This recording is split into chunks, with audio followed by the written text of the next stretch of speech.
시청자 여러분 안녕하십니까? 금요일 뉴스원 시작합니다. 상임위원장 배분을 두고 여야가 이견을 좁히지 못한 가운데 민주당이 단독으로 표결을 진행했습니다. 네, 조금 전 본회의 현장 보시겠습니다. 그러면 먼저 국회 운영위원장 보궐선거에 대한 투표 결과를 말씀드리겠습니다. 총 투표수 171표 중 164표를 얻은 김병기 의원이 국회 운영위원장에 당선되었음을 선포합니다.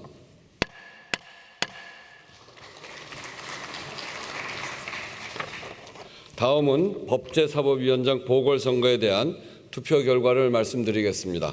총 투표수 171표 중 166표를 얻은 이춘석 의원이 법제사법위원장에 당선되었음을 선포합니다.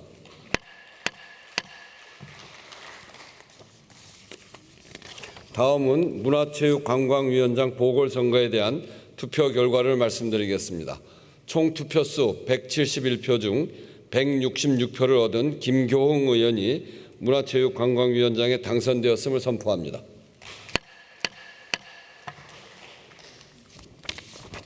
다음은 예산결산특별위원회 위원장 선거에 대한 투표 결과를 말씀드리겠습니다. 총 투표수 171표 중 166표를 얻은 한병도 의원이 예산결산특별위원회 위원장에 당선되었음을 선포합니다. 네 분 축하합니다. 그러면 당선 인사를 듣도록 하겠습니다. 먼저 국회 운영위원장으로 선출되신 김병기 의원 나오셔서 인사해 주시기 바랍니다. 네, 본회의장 다녀오셨고요. 이춘석 신임 법사위원장의 소감 들어보겠습니다. 네, 저희가 상임위원장 선출에 대한 속보를 좀 전해드렸는데요. 4개 상임위원회 상임위원장이 국민의힘이 퇴장한 가운데 민주당 단독으로 이뤄졌습니다. 이춘석 4선 의원이 법제사법위원장에 신임 선출이 됐다는 소식입니다. 소감 들어보시겠습니다. 여러 가지로 부족함이 많은 저를 법제사법위원장으로 선출해 주신 것에 대해서 깊은 감사를 드립니다. 첫 소감으로는 어깨가 참 무겁다 하는 생각이 듭니다. 방금 제가 밖에 잠깐 나갔는데 우리 국민의힘 의원들께서 규탄 집회를 하시더라고요. 그 소리가 마치 우리 법사위에서 들리는 소리인 것이 아닌가 하는 환청이 들었습니다. 지금 대한민국의 국회 법제사법위원회는 여야 정쟁의 최전선에 서 있습니다. 저는 법사위가 싸우는 게 맞다고 생각합니다. 그런데 이제는 정쟁을 위해서 싸우는 것이 아니라 어렵고 힘든 국민들의 민생을, 삶을 위해서 정책적 대안으로 싸우는 그런 정쟁의 장이 되었으면 좋겠다는 생각이 듭니다. 국회 말고 우리 대법원에 가면 정의의 여신상이 서 있습니다. 서구의 정의의 여신상은 다 눈에 안대를 가리고 있습니다. 그런데 우리 대법원에 서 있는 여신상은 앞을 똑바로 쳐다보고 있습니다. 이것은 아마 형식적 정의가 아니라 사안 사안마다 구체적 정의를 실현해달라는 뜻이라고 생각합니다. 우리 법제사법위원회의 국가기관, 특히 권력기관이 많습니다. 그들이 다루는 정의가 모든 국민에게 공평하게 정의되고 어렵고 힘든 사람에게도 동일한 잣대로 기준주는 그런 법제사법위가 됐으면 좋겠습니다. 우리 현명하신 법제사법위원님들이 많이 계시니까 그분들과 힘을 합해서 중지를 모아서 우리 법제사법위원회가 어렵고 힘든 국민의 삶을 보장하고 보호하는 법을 만들고 정책을 피는 상임위로 변화할 수 있도록 최선을 다하겠다는 말씀을 드립니다. 많이 도와주실 것을 부탁드립니다. 고맙습니다.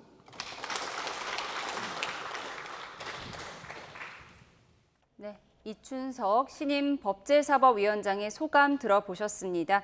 잠시 정리해드리면 법제사법위원회는 여야 정쟁의 최전선에 서 있지만 정쟁이 아닌 민생과 정책적 대안으로 싸우는 정쟁의 장이 되었으면 좋겠다는 내용을 발표했습니다. 네, 정책을 펴는 상임위로 변화할 수 있도록 최선을 다하겠다라는 소감까지 덧붙였는데요.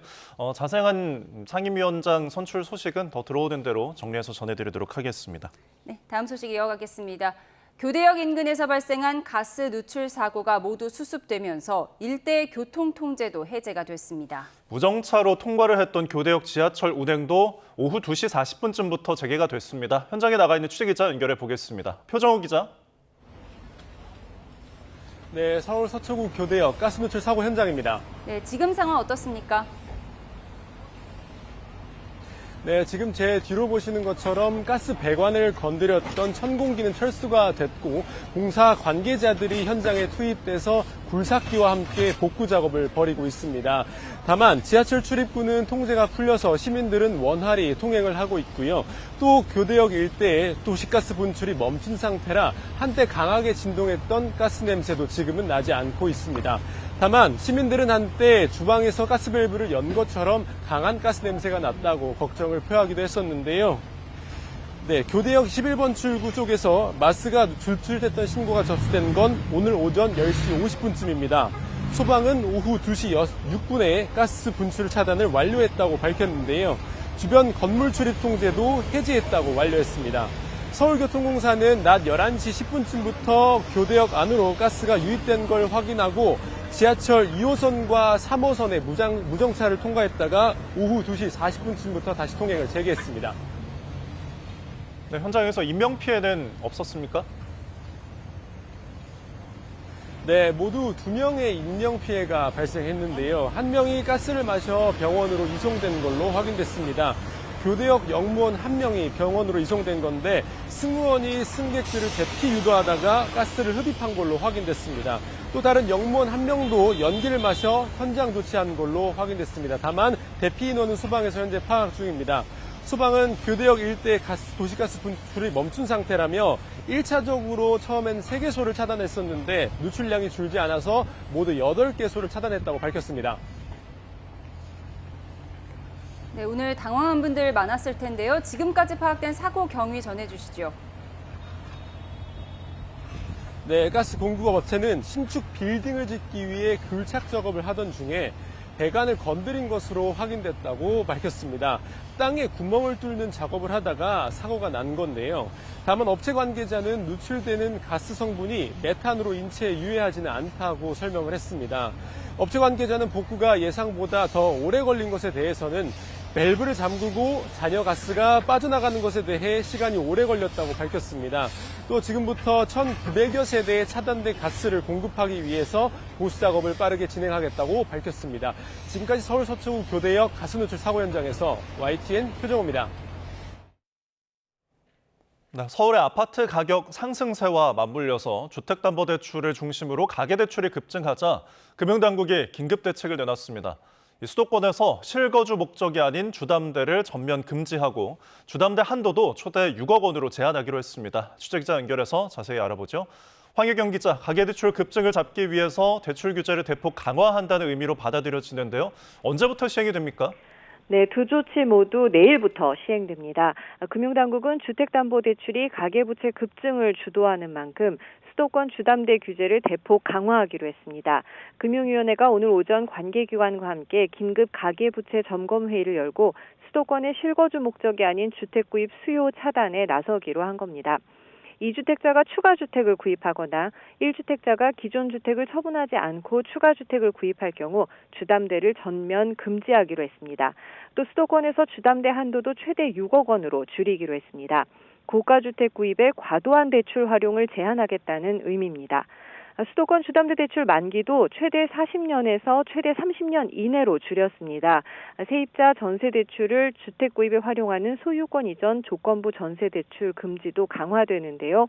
갭 투자를 막기 위해 은행별 자율관리로 이루어지던 것을 수도권에서 전면 금지하기로 했습니다. 생활비 조달 목적의 주담대도 1주택자는 최대 1억 원까지로 제한하고 다주택자는 전면 금지합니다. 정책대출 한도도 축소되는데요. 주택 구입용 디딤돌 대출은 한도가 2억 5천에서 2억 원으로 5천만 원 줄어듭니다. 생애 최초 주택구입용 주담대 LTV를 80%에서 70%로 강화해 주택가격 70%까지만 대출을 해주고 정책대출에도 똑같이 적용하기로 했습니다. 수도권 전세대출 보증 비율도 90%에서 80%로 강화해 금융회사의 여신심사 강화를 유도하기로 했습니다. 금융당국은 현재 가계대출 규모가 1,800조 원에 달하고 이 같은 조치로 20조 원 정도 감소를 목표로 하고 있다고 밝혔습니다. 금융회사별 관리 목표 준수도 철저히 모니터링하고 또 필요시 전세대출과 정책대출에도 DSR 규제 적용 등 추가 조치를 즉각 시행하겠다고 강조했습니다. 지금까지 YTN 황혜경입니다. 네, 조금 전 들어온 내란 특검과 관련한 속보 전해드리겠습니다. 현재 내란 특검에서 브리핑을 진행하고 있는데요. 그 내용을 좀 전해드리겠습니다. 윤 전 대통령에 대한 조사와 관련해서 윤석열 전 대통령 측이 지하 출입 의사를 계속해서 밝혀오고 있다고 밝혔습니다.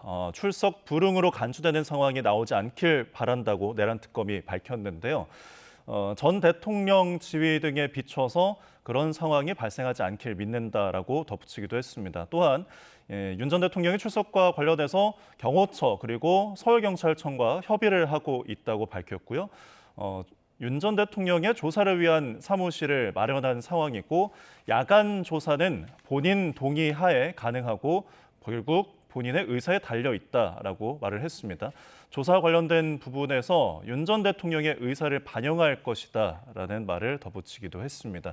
현재 기자들의 질의응답이 계속해서 진행이 되고 있고요. 이 부분과 관련해서 추가되는 소식이 있으면은 계속해서 전해드리도록 하겠습니다.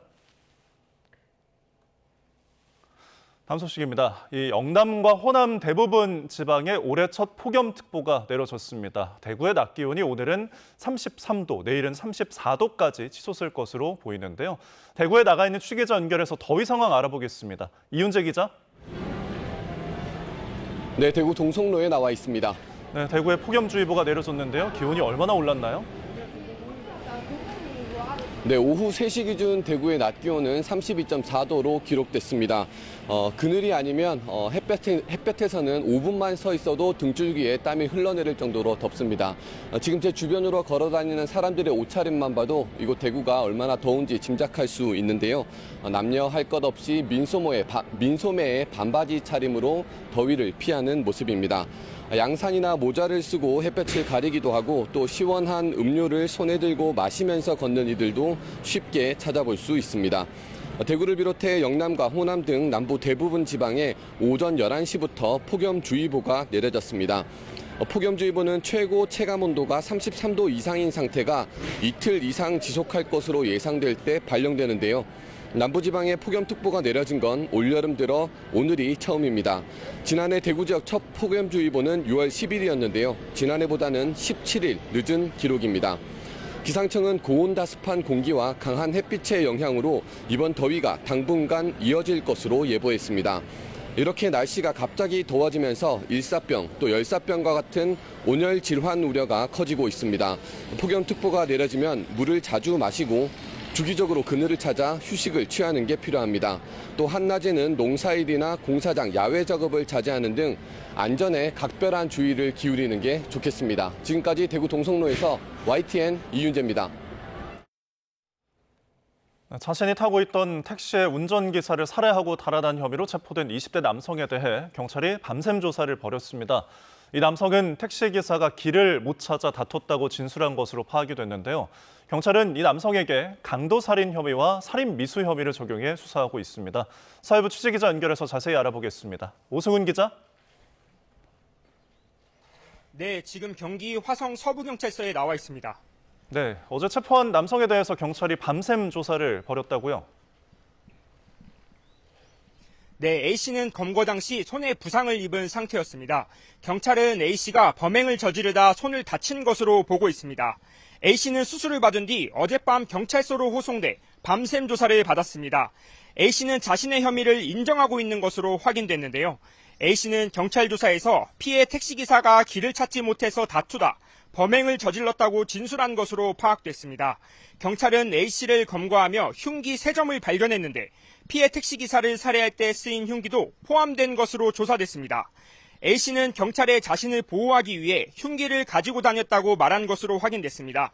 경찰은 또 택시에 설치된 블랙박스 영상을 토대로 정확한 사건 경위를 조사할 방침입니다. 네, 이 남성은 또 도주 과정에서 마을 주민을 차로 쳤다고 전해졌는데 경찰이 그 부분에 대해서도 조사를 하고 있는 거죠? 네, 그렇습니다. A씨는 주택이 밀집한 마을에서 범행을 저지른 뒤 피해자의 택시를 빼앗아 도주했습니다. 이 과정에서 사건을 목격한 주민 2명을 차로 치고 달아났습니다. 당시 살해 현장에서 경찰이 수사하는 모습을 지켜봤던 마을 주민 인터뷰 잠시 들어보겠습니다. 아주 그냥 뭐 피해가 말도 못하게 많았죠. 그리고 그냥 경찰분들이 그냥 많이 와서 그냥 저희 노란띠 쳐놓고 살인사건 났다고 그러면서. 네, 경찰은 A씨에게 택시기사를 살해하고 차량을 빼앗은 강도살인 혐의뿐만 아니라 차로 친 주민 2명에 대한 살인미수 혐의도 적용할 방침입니다. 경찰은 또 A씨가 범행 당시 술을 마시거나 약물을 투약한 상태는 아니었다며 정신질환 여부 등도 확인할 계획이라고 말했습니다. A씨의 주소지는 범행 장소 인근인 것으로 파악됐는데요. 경찰은 범행 후 A씨가 서울 방배동 쪽으로 도주한 이유도 조사할 방침입니다. 지금까지 경기 화성 서부경찰서에서 YTN 오승훈입니다. 저희가 앞서 전해드린 대로 오늘 오후에 국회 본회의가 열렸습니다. 6월 임시국회 안에 추경안을 처리하기 위해 속도를 낸 건데요. 더불어민주당은 예결위원을 비롯한 여당 몫인 4개 상임위원장을 일괄 선출했고 이에 반발한 국민의힘은 본회의에 불참했습니다. 국회 취재기자 연결합니다. 임성재 기자. 네, 국회입니다. 네, 여야의 줄다리기가 참 길었습니다. 조금 전 본회의에서 처리된 안건 정리부터 해주시죠. 네, 오후 본회의는 국민의힘의 반발 속에 40분가량 지연돼 오후 2시 40분부터 열렸습니다. 6월 임시국회 그러니까 다음 달 4일 전에 이 추경을 처리해야 한다는 민주당 방침에 맞춰 이 예결위원장 선거가 안건에 올랐습니다. 공석인 법사위, 문체위, 운영위원장도 보궐선거를 진행했습니다. 방금 결과가 나왔습니다. 이 추경 처리의 핵심인 예결위원장의 3선 한병도 의원이 선출됐습니다. 또 법사위원장은 4선 이춘석 의원, 문체위원장은 3선 김교흥 의원이 맡습니다. 운영위원장은 여당 원내사령탑이 맡은 관례대로 김병기 원내대표가 선출됐습니다. 다만 현재 야당 몫으로 배정된 기재위원장 보궐선거는 오늘 안건에 오르진 않았습니다. 네, 국민의힘은 본회의에 불참한 거죠? 네, 국민의힘은 다수당의 독재라며 본회의에 참석하지 않았습니다. 이 회의에 앞서 국민의힘은 추경 처리를 위해 예결위원장만 우선 뽑고 나머지는 일주일 정도 뒤에 선출하자고 제안했는데요.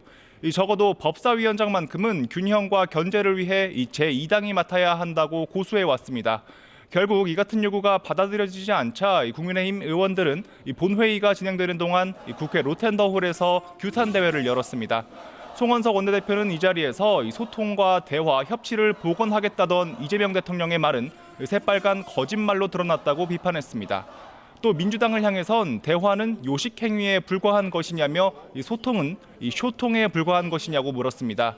하지만 의석수가 절대적으로 부족한 상황에서 다시 민주당이 단독으로 안건 처리에 나서면 이를 막을 뾰족한 방법이 없어 답답해하는 표정입니다.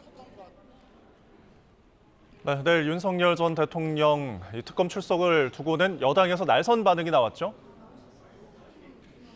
네, 민주당은 내란 특검의 비공개 출석을 요구하는 윤석열 전 대통령을 정조준했습니다. 김병기 당대표 직무대행 겸 원내대표는 윤 전 대통령을 겨냥해 민주주의를 유린한 자가 법의 보호를 받으려고 생떼를 쓰고 있다고 비판했습니다.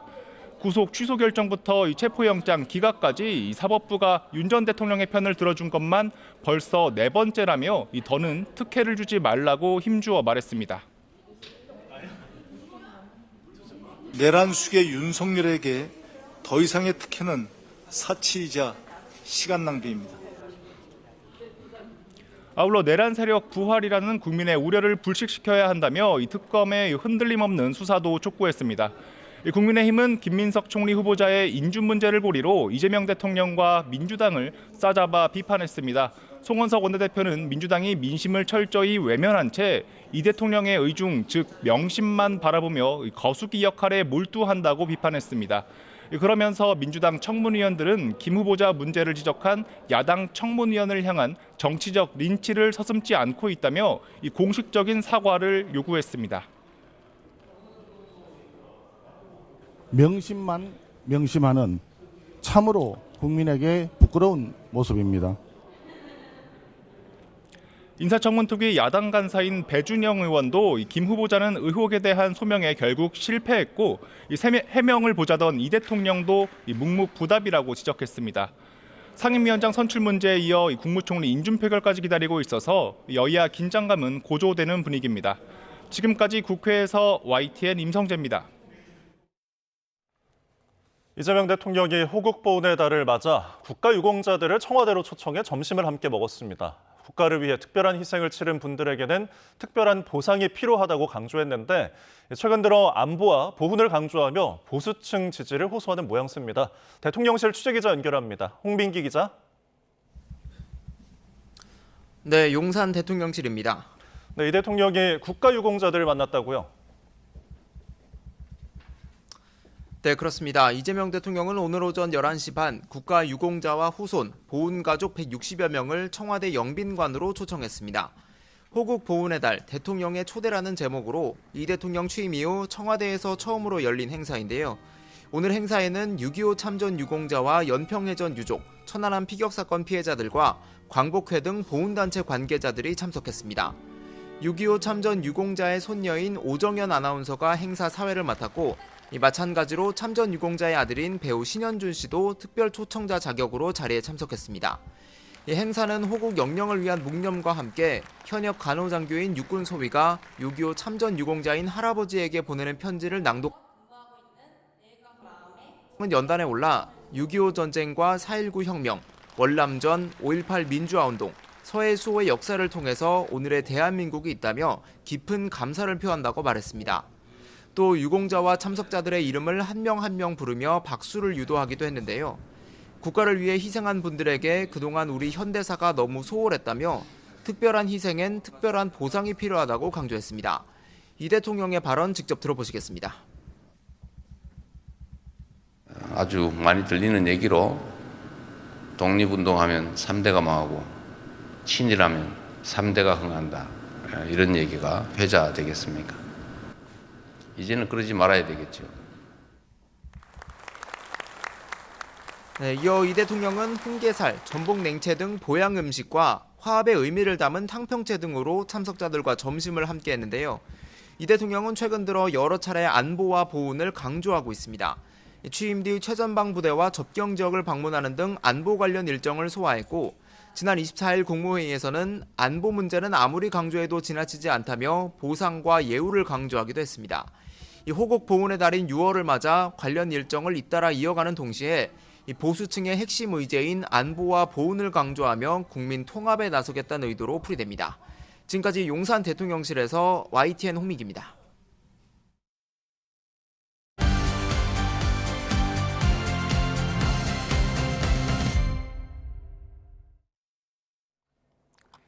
네, 조금 전 들어온 속보부터 전해드리도록 하겠습니다. 김건희 여사가 조금 전에 퇴원한 것으로 확인이 됐습니다. 김건희 여사가 조금 전에 퇴원을 해서 사저로 이동할 것으로 예상됩니다. 저희가 들어오는 화면을 보여드리도록 하겠습니다. 김건희 여사 오늘은 안경에 마스크를 착용하고 퇴원을 했고요. 그림이 들어오는 대로 보여드릴 텐데요. 정당한 소환 요청에 성실히 응할 거라는 입장도 함께 밝혔습니다. 특검의 소환 요청이 오면 일시와 장소를 협의해 응할 예정이라고 밝혔는데요. 오늘 퇴원하는 모습을 보여드리고 있습니다. 네, 노란색 옷을 입었고요. 머리를 묶고 비슷한 색깔의 마스크를 착용한 채로 퇴원하는 모습입니다. 네, 김건희 여사 지난 6월 16일에 서울 아산병원에 입원을 했었죠. 민중기 특검 구성 나흘 만이었는데요. 입원 12일 만에 오늘 이렇게 퇴원을 하는 모습을 저희가 보여드리고 있습니다. 공개석상에 나선 마지막 날은 6월 3일 대선 날이었죠. 투표소에서 공개석상의 마지막 모습이 포착이 됐었는데요. 지난 16일에 우울증 등의 지병으로 서울 아산병원에 입원을 했고요. 12일 만에 오늘 퇴원을 했습니다. 조금 전 서울 아산병원에서 퇴원하는 모습을 보여드리고 있습니다. 휠체어를 타고 있고요. 베이지색 옷과 마스크를 착용을 했습니다. 그리고 안경을 착용했고 머리를 묶고 있는 모습을 보여드리고 있습니다. 잠시 후에 이제 사저로 이동할 것으로 보입니다. 김건희 여사 측은 정당한 특검의 소환 요청에 성실히 응할 것이라며 비공개 소환을 요청했다는 기존 보도는 사실이 아니라고 밝힌 바가 있었습니다. 특검의 소환 요청이 오면 일시와 장소를 협의해 응할 예정이라고 밝혔습니다. 지난 4월 11일 한남동 관저에서 퇴거한 이후 아크로비스타에서 칩거하다가 지난 3일 투표소 공개석상에서 마지막 모습이 포착이 됐었고요. 지난 16일 서울 아산병원에 입원했습니다. 자세한 소식은 저희가 대담에서 더 이어가도록 하겠습니다. 정치의 겉과 속을 들여다보는 정치온 시작하겠습니다. 오늘은 김상일 정치평론가, 강전의 국민의힘 대변인과 집중 분석해 보겠습니다. 두 분 어서 오세요. 안녕하세요. 조금 전에 김건희 여사 퇴원 소식까지 보내드렸는데요.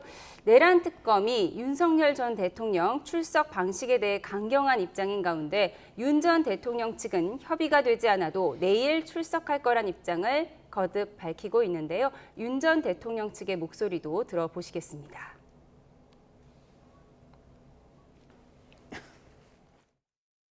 인권보호 수사 규칙에 따른 저희의 정당한 요구이기 때문에 당연히 그에 따라서 특검팀이 비공개로 저희를 소환해야 한다고 생각을 하고 있습니다. 하지만 내란 특검 측은 다른 전직 대통령도 비공개 소환 사례는 없다고 강조하며 지하 주차장 출입은 어려울 거라고 밝혔죠. 과거 사례는 어땠을까요?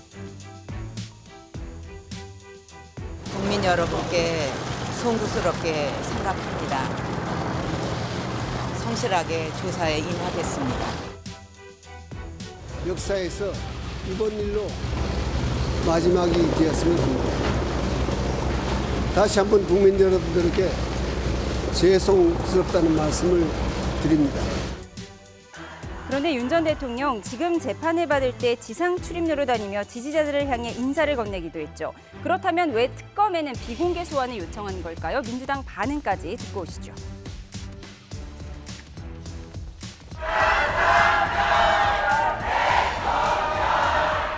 특검에서 소환 조사 요구하면 응하실 건지 궁금합니다. 경찰 출석 요구 이번에 응하실까요? 세계 특검 모두 아니, 저 사람들 좀 보게 이 앞을 가로막지 좀 말아주시면 안 되겠어요? 네? 그쪽으로 조금 앞으로. 네? 세계 특검 모두 정치 도덕 특검이라고 보십니까?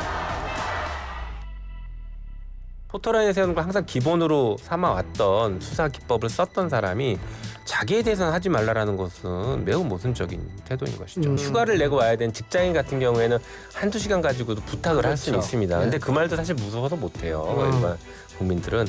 그런데 이렇게 뭐 9시에 오라는 걸 10시에 가겠다. 이 고집 왜 피우는지 저는 이해가 안 갑니다. 혹시 이거 날 받은 거 아닐까? 또 9시는 불리하고 10시는 괜찮다, 날 받은 거 아닐까라는 생각이 들 정도로 이해가 안 가는 거예요. 조금 전 속보로 전해드렸는데요. 김건희 여사가 조금 전에 서울 아산병원에서 퇴원을 했습니다. 새로 들어온 영상이 있어서 보여드리겠습니다. 아산병원에서 지금 멀리서 찍은 영상인데요. 김건희 여사가 베이지색 옷과 마스크를 착용하고 안경을 쓰고 있습니다. 머리를 묶은 채로 휠체어를 타고 퇴원하는 모습을 보여드리고 있습니다. 오늘 퇴원을 했는데 내일 윤 전 대통령 출석이 예고돼 있는 상태잖아요. 네. 오늘 퇴원한 이유가 있을까요? 글쎄요, 그건 뭐 제가 알 수는 없고, 만약에 뭐 의도가 있다라고 한다면 지금 논란이 되는 가운데서 동정 여론을 조금 만들어 보고자 하는 지금 것이다. 휠체어를 밀고 있는 사람이 윤 전 대통령으로 보입니다. 윤 전 대통령 역시 자켓을 입고 마스크를 착용을 했습니다. 윤 전 대통령이 직접 김건희 여사의 휠체어를 밀고 함께 퇴원 조치를 하는 모습을 보여드리고 있습니다. 그러니까 굳이 의도가 있다라고 이 생각을 하자면 뭐 그렇다는 말씀이고요. 뭐 그런 의도가 없이 병원에서 퇴원을 해도 좋다라고 얘기하고 허가를 해서 퇴원을 했다라고 보는 것이 일단은 일반적인 생각일 것 같고요. 어쨌든 뭐 정치적으로 해석하는 거는 뭐 좀 조심스럽게 해석을 하는 것이 맞지 않을까 싶습니다. 네. 특검 소환에 응하지 않기 위해서 입원한 것이 아니냐 뭐 이런 의혹을 제기하는 사람들도 있었는데 이렇게 오늘 퇴원하는 모습을 이렇게 당당히 보여주는 것은 내가 특검 수사에 임할 것이다 이런 의지를 보여준다고 볼 수도 있을까요? 일단 처음에 입원을 했을 때는 정말로 몸이 안 좋다라는 이야기들이 있었고 그때 병원에서는 한 보름 정도 치료받아야 될 것 같다라고 이야기를 했었는데 오늘 한 12일 만에 퇴원하는 것을 보면은 호전이 좀 빨랐던 것이 아닌가라는 생각도 듭니다. 그리고 최근에 뭐 언론에 보도된 바를 보면은 김건희 여사 측에서 변호인을 추가 선임을 하면서 그동안의 수사 요청에는 방문 요청에는 응하지 않았지만 특검의 요청에는 응하겠다라는 것에 대해서는 명확히 밝힌 부분들이 있거든요. 그렇기 때문에 이게 뭐 정치적으로 내일 당장 남편인 윤석열 전 대통령의 조사가 있기 때문에 동정 여론을 위해서 지금 휠체어를 타고 가는 모습을 보여준다기보다는 어쨌든 뭐 호전이 되었고 그리고 이 내외가 지금 둘 다 특검의 조사를 받아야 되는 상황인데 조사 자체는 가능한 상황이라는 걸 오히려 국민들께 보여드리는 이런 모습이 아닌가라고도 생각합니다. 네, 윤 전 대통령이 직접 이렇게 휠체어를 밀어주는 모습을 보여주고 있어요. 뭐 당연히 가족이 같이 있고 보호자가 있으면 보호자가 휠체어를 미는 경우가 있긴 한데 저것이 예를 들어서 약물을 복용한 사람, 좀 어지럼증이 있을 만한 상황 이러면은 안전을 위해서 병원에서 제공한 것이라면 사실은 병원 측에서 휠체어를 미는 것이 맞겠죠. 그런데 지금 윤 전 대통령이 휠체어를 밀고 있는 것으로 보면 뭐 그런 상황은 아닌 것 같은데 어쨌거나 조금 뭐 제가 볼 때는 일반적이지는 않은 모습이다라는 생각이 좀 듭니다. 그래서 뭐 또 거기에 뭐 의구심을 제기할 수도 있겠으나 뭐 아까 말씀드린 것처럼 현재로서는 그렇게까지 예민하게 말씀을 드리지는 않겠습니다. 예, 지금 휠체어를 밀고 있는 윤 전 대통령 내일 10시에 특검에 출석할 예정이잖아요. 네. 그런데 이 출석 방식을 놓고 특검과 윤 전 대통령 측 사이에 기싸움이 이어지는 모양입니다. 지금 윤 전 대통령 측은 포토라인을 지나지 않겠다. 지하 주차장으로 출입하게 해달라 이렇게 요청을 했는데 특검 측에서는 지금 절대 안 된다는 입장인 것 같아요.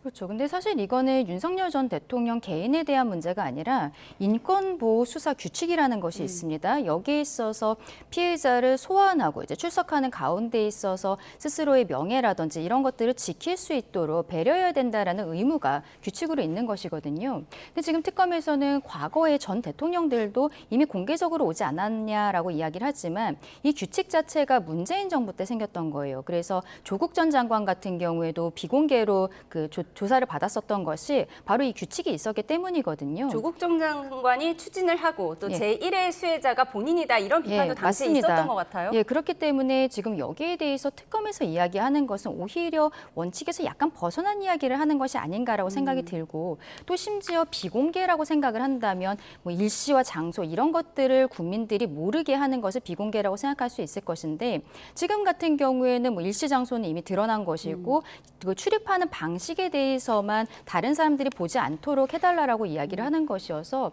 저는 이 부분은 오히려 윤석열 전 대통령 측에서 이야기하는 것이 원칙에 맞는 것이 아닌가 생각을 합니다. 다만 또 뭐 9시 오라고 했는데 10시에 가겠다 이런 것들은 정말로 보기에는 기싸움으로 보이는데 좀 불필요한 부분들이 아닌가라는 생각도 듭니다. 예, 민주당에서는 날이라도 받았냐 정말 뻔뻔하고 모순적 태도다 이런 비판이 나오고 있어요. 네. 자, 불법 계엄으로 나라가 혼란하고 나라가 두 쪽이 나서 갈등이 최고조에 달했습니다. 그리고 그 갈등이 완전히 해소되지 않은 상황이라고 저는 보여져요. 그러면은 이 불법 계엄과 관련된 진상 규명, 진실 규명이 빨리 돼야 거기서부터 우리가 어떻게 통합하고 화합할 건지의 출발점이 될 수 있는 겁니다. 그러면 국민 통합을 위해서 이 진상 규명과 진실 규명에 가장 책임감 있게 나서야 되는 사람이 누구겠습니까? 그것은 윤석열 전 대통령, 윤석열 피고인 본인입니다. 그런데 1시간이라도 조사를 안 받고 지연시키려고 하는 모습, 이런 모습이 국민들에게 어떻게 비춰지겠습니까? 국민들은 정말 화가 날 힘도 이제는 없고 짜증낼 힘도 없고 피로감이 너무 누적돼가지고 정말 꼴도 보기 싫은 그런 상황이 아닐까 싶고요. 이런 것은 또 보수 진영에도 굉장히 안 좋은 영향인 게 이게 하나의 원죄처럼 또 보수 진영에 남을 겁니다. 보수 진영의 원죄가 쌓여온 유전적 원죄처럼 있는 것들이 있지 않습니까? 뭐 친일이라든가 독재라든가 반민주라든가 반인권이라든가 그다음에 5.18과 관련된 뭐 부분이라든가 이런 여러 가지들이 있는데 거기에 태생적 원죄가 하나 더 쌓이는 거 아닌가 이런 생각이 듭니다. 예, 지금 박지영 특검보가 기자 브리핑을 진행하고 있는데요. 그 내용을 조금 정리해드리면 기본적으로 현관으로 출입을 해야 한다. 지하주차장 대기는 출석으로 보지 않는다. 이런 내용을 발표했습니다. 그러니까 윤 전 대통령이 내일 고검까지는 가서 지하주차장 문을 열어달라 하면서 그 앞에서 혹시 기싸움을 벌일 때를 대비해서 이런 말을 하는 것 같아요. 무조건 현관으로 출입해라. 이 입장이 좀 견고한 것 같습니다. 하지만 윤석열 전 대통령 측에서는 만약에 협의가 안 되더라도 내일 출석해서 조사를 받겠다라고는 이미 밝힌 바가 있기 때문에 특검에서 이렇게 지하주차장으로 들어가는 것에 대해서 강경하게 반대하는 모습을 보인다면 특검에서 이야기하는 대로 정문으로 들어가게 되지 않을까라고 생각을 합니다. 앞서 말씀드린 것처럼 이건 인권보호 수사 규칙에 따른 것이고 윤석열 전 대통령 측에서 부당한 요구를 하고 있다라고 보기는 좀 어렵지 않나라고 생각을 하는데 특검 측에서는 어쨌든 수사를 조금 더 빨리 하고 싶은 마음이 있는 것이 아닌가라고 생각을 하는데요. 이런 부분은 윤석열 전 대통령이 이미 재판도 타 공개에 대해서 걸어서 들어가는 모습들, 그 말하자면 포토라인을 지나가고 있거든요. 근데 그 과정에서 수사를 받는 모습을 국민들께 보이는 것이 뭐 큰 부담이 된다거나 이렇게 생각하기는 어려운 것이 아닌가 생각합니다. 다시 말씀드리지만 이것은 수사를 받는 가운데 있어서의 규칙이라는 것이 있고 이 원칙에 따라달라라고 요청을 하는 것으로 보입니다. 그런데 비공개라는 의미가 지하로 들어가는 의미는 아니에요. 명확하게 좀 알고 계셔야 되는 게 시청자분들이 좀 모르실 것 같아서 말씀을 드리면 비공개라는 거는 일시, 뭐 장소 이런 거를 대외에 알리지 않고 포토라인을 설치하지 않는다는 의미인 거지. 그러니까 포토라인을 설치하면 거기 서가지고 얘기를 해야 되잖아요. 네. 서가지고 사진을 찍고. 근데 지금까지 포토라인을 뭐 만들었나요? 그냥 지나가면서 기자들이 따라 붙어서 질문을 한 것이죠. 그래서 비공개 소환이라는 것이 지하로 들어가는 것은 아니다. 지하로 들어가는 것은 오히려 특혜로 국민들에게 인식될 것이다라는 말씀을 제가 드립니다. 네, 오늘 특검보가 밝힌 내용을 또 보면요. 윤 전 대통령 측은 국가적 법익에 관한 죄고 전 국민이 피해자라고 밝혔습니다. 그러면서 피의자 인권과 피해자 인권을 무엇을 더 우선시할 것인지 살펴보겠다 이런 내용을 밝혔거든요. 이 부분은 어떻게 보셨습니까? 그러니까 이건 원칙에서 벗어난 이야기를 하는 겁니다. 국가적 법익에 대한 죄명을 가지고 조사를 받는 피의자의 경우에는 그렇다면 공개되어야 된다. 사생활의 비밀이라든지 이런 명예에 대해서 전혀 신경 쓰지 않아도 된다. 이런 것들은 전혀 법에 규정되어 있지 않은 것이거든요. 이게 앞서 말씀드린 것처럼 인권보호 수사 규칙에서는 7조에서 사생활 비밀 등의 보호에 대해 규정을 하고 있는데 수사의 전 과정에서 피해자나 사건 관계인의 사생활 비밀 보호 그리고 명예나 신용이 훼손되지 않도록 노력해야 된다라는 규정이 있어요. 이게 노력이라는 규정이 이게 표현이 있기 때문에 특검에서는 국가적 법익에 대해서는 제외해도 된다라고 임의적으로 판단하고 있는 것이 아닌가 그렇게 생각합니다. 예, 저희가 조금 전에 김건희 여사가 아산병원에서 나오는 모습을 보여드렸는데요. 지금 지하주차장에서 나와서 사저로 이동하는 모습도 포착이 됐습니다. 지금 보시는 화면입니다. 네, 뭐 여전히 지금 뭐 전직 대통령 경호는 받고 있는 거니까요. 네, 맞습니다. 또 뭐 윤석열 전 대통령이 함께 하고 있기 때문에 경호 인력이 지금 붙어서 함께 이동하는 것으로 보이고요. 예, 저렇게 휠체어에서 내려서 지금 차량으로 이동을 했습니다. 그렇죠. 김건희 씨 혼자 만약에 이동을 한다면 저렇게 뭐 경호나 이런 것들이 붙지는 않겠죠. 그런데 전직 이제 어쨌든 대통령 영부인의 경우에는 경우가 좀 다른가요? 전직 대통령 영부인은 그게 뭐 그 예우에 관한 법 이런 게 있는 전혀 것은 없고요. 아니니까 예. 그렇기 때문에 이제 대통령이 함께 하기 때문에 저 경호 인력이 있는 것으로 보이고요.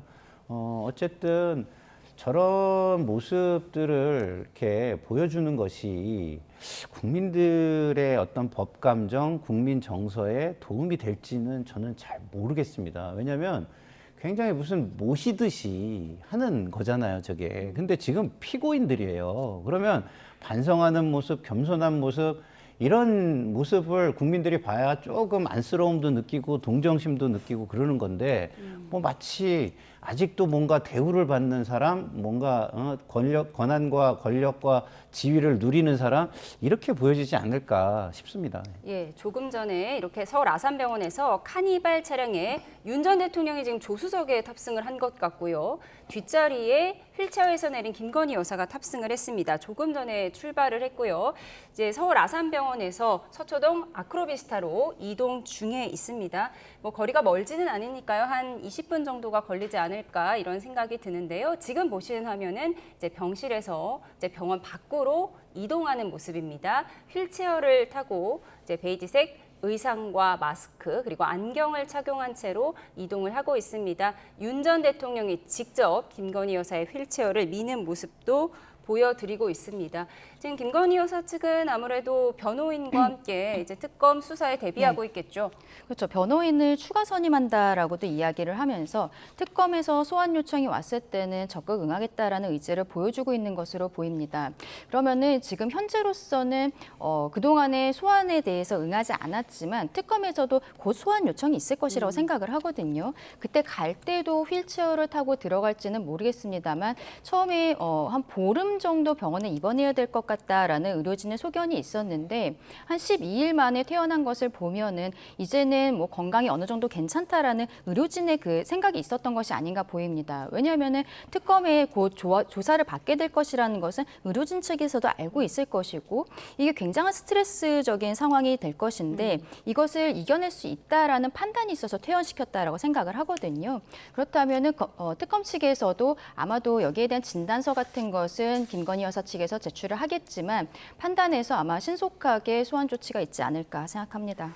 네, 지금 김건희 여사와 관련된 각종 의혹을 수사하는 민중기 특별검사가 오늘 삼부토건 주가 조작 사건 관련해서 자료를 넘겨받았다고 하더라고요. 네. 지금 수사 준비는 어떻게 되고 있을까요? 뭐 특검이 굉장히 강한 의지를 가지고 준비 기간 이런 것도 최대한 단축시키려고 하면서 빠르게 움직이는 모습으로 봐서는 자료 검토도 굉장히 성실하게 그리고 강도 높게 진행이 되고 있는 것으로 추정이 됩니다. 예. 지금 계속해서 화면을 보여드리고 있는데요. 김건희 여사가 퇴원하는 화면을 보여드리고 있고요.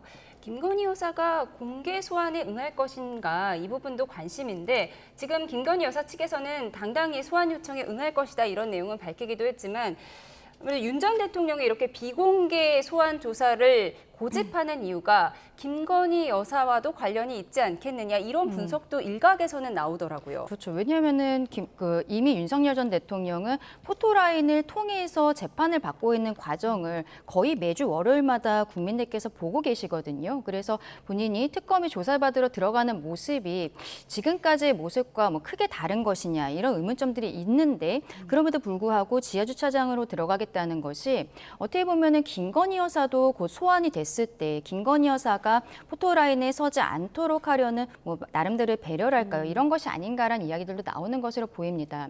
다만 여기에 대해서는 두 개의 특검이 서로 다른 분들이 하고 계시기 때문에 각 특검마다 이 수사 진행 상황, 수사 방식이라든지 소환 방식에 대해서는 서로 다른 판단을 할 가능성이 있어요. 앞서 말씀드린 인권보호 수사 규칙에 있어서도 사생활의 비밀 보호 그리고 명예나 신용이 훼손되지 않도록 이 수사 전 과정에 노력을 해야 한다라는 검사의 의무를 부여하고 있는데 노력이라고 표현을 하고 있기 때문에 특검에서는 각자의 판단에 따라서 이러한 뭐 지하로 들어간다라든지 아니면 일시나 장소를 아예 공개를 안 한다라든지 이런 부분에 대해서 판단을 하게 되지 않을까라고 생각을 합니다. 네, 지금 김건희 여사에 대한 수사 대상이 16개로 네. 세 가지 특검 가운데 가장 많다고 하더라고요. 그렇죠. 그래서 뭐 수사를 아예 팀을 나눠서 각자에게 그 배분을 하고 있다라고 이야기를 하고 있는데 최근에 뭐 팀은 다릅니다만 내란 특검팀 같은 경우에는 윤석열 전 대통령이 체포영장을 집행을 저지를 하게 했다라든지 그리고 비화폰의 자료를 삭제하도록 했다라든지 이런 것들을 며칠 전에 경찰에서 바로 특검으로 기록을 받자마자 그 다음 날에 체포영장 신청을 했거든요.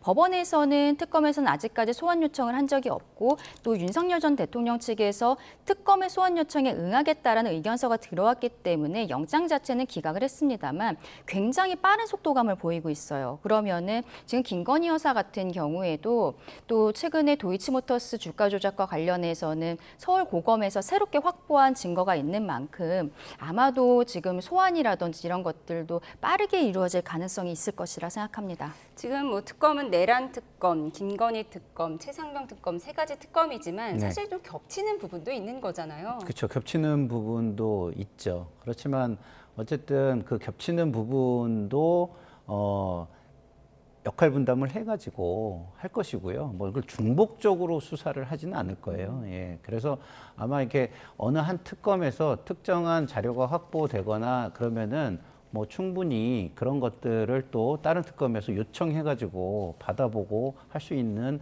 상황이다. 저는 이렇게 생각이 들고요.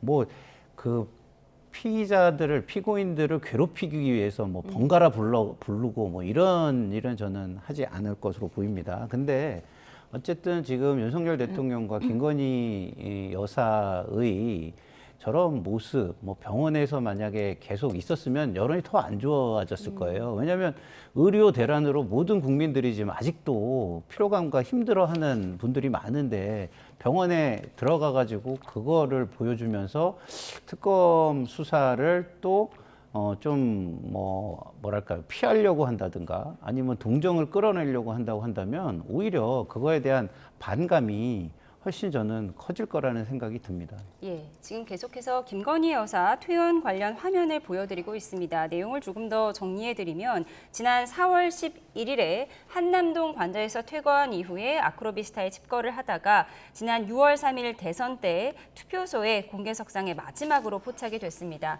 그리고 지난 16일 우울증을 포함한 지병으로 서울 아산병원에 입원을 했었는데요. 당시 민중기 특검 구성한 지 나흘 만이었죠. 그리고 오늘 이렇게 퇴원을 했습니다. 입원한 지 12일 만이고요. 윤석열 전 대통령이 직접 휠체어를 밀어주면서 퇴원을 했습니다. 조금 전에 카니발 차량에 탑승을 해서 서초동 아크로비스타로 이동을 하고 있습니다. 저희가 아크로비스타에 도착하는 화면이 들어오면 또 한번 전해드리도록 하겠습니다. 네, 오늘 본회의 이야기도 조금 해보겠습니다. 네, 조금 전 2시 40분에 민주당 주도로 본회의가 열렸죠. 국민의힘이 보이콧한 채 민주당은 법사위와 예결위를 포함한 4개 상임위원장을 일괄 선출했습니다. 앞서 국민의힘은 추경 처리를 위한 예결위원장 선출에는 협조하겠다면서도 법사위원장 등 다른 상임위원장에 대해서는 추가 협의가 필요하다는 입장을 밝혔는데요. 여야 목소리 듣고 오시죠. 입법의 마지막 게이트에서 관문에서 다 막아버렸어요. 야당한테 법사위원장 넘겨주면 또 똑같은 일이 지난 3년의 거부권으로 국회 입법권이 무력화된 것처럼 이제는 법사위원장을 맡아서 또 무력화시킬 것이다. 이런 불안과 불신이 있습니다. 거부권 시즌2다 이 말씀이세요? 그렇게 될 가능성이 있다. 그런 불신이 있는 거죠. 저희들한테는. 더불어민주당과 국회의장이 일방적으로 상임위원장 선출을 강행을 하게 된다면 우리 국민의힘에서는 이 부분에 대해서 강하게 싸울 수밖에 없다. 국회는 대통령의 하청기관이 아닙니다. 국회는 집권 여당의 전리품이 아닙니다. 국회는 개인의 소유물이 아닙니다. 그런데 지금 국회는 민주당과 이재명 대통령에 의해 장악당했습니다. 정치의 기능은 실종됐고 국회의 존재 이유는 사라졌습니다. 야당과의 협치를 말씀하시면서 실제로는 권력을 독식하고 야당의 고언은 흘려듣고 국민을 앞세워 포퓰리즘을 밀어붙이는 것, 이것이야말로 양두구육의 전형입니다. 네, 여야 모두 법사위원장만은 못 내준다 이런 입장이었지만 결국 민주당이 추진한 대로 이춘석 의원이 선출이 됐습니다. 이춘석 의원, 이제 앞으로 어떤 역할을 맡게 될까요? 야당일 때 민주당은 정청래 법사위원장이 자타공인 공격수였잖아요. 네.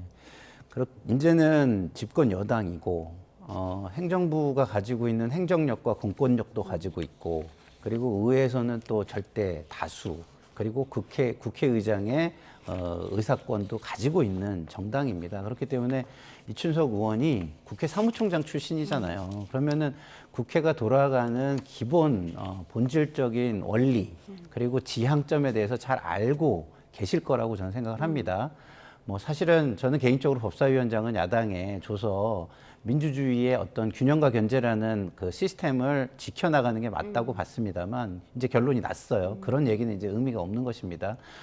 이제는 이춘석 법사위원장이 조금 더 균형 있는 그리고 너무 진영 논리로만 어떤 밀어붙이는 강공 드라이브나 독주를 하지 않는 그런 모습을 보이고 야당을 존중해 가면서 균형 있는 의사진행을 하는 것을 기대해보고 그걸 부탁드리는 수밖에 없다 이런 말씀을 드립니다. 네, 평론가님 말대로 야당을 존중해줬으면 좋았는데 네. 그런 협치가 이루어지지 않아서 지금 국민의힘에서는 강하게 싸우겠다고 말은 했지만 사실 네. 싸울 방법이 마땅치가 않잖아요. 김용태 비대위원장이 대통령이 협치 말하더니 양도구역이었다 이런 비판도 했습니다. 그렇죠. 그 어제 시정연설에서도 이재명 대통령이 협치에 대해서 분명히 강조를 한 바가 있는데 지금 여당에서 보이고 있는 모습은 전혀 협치와 맞지 않는 것입니다.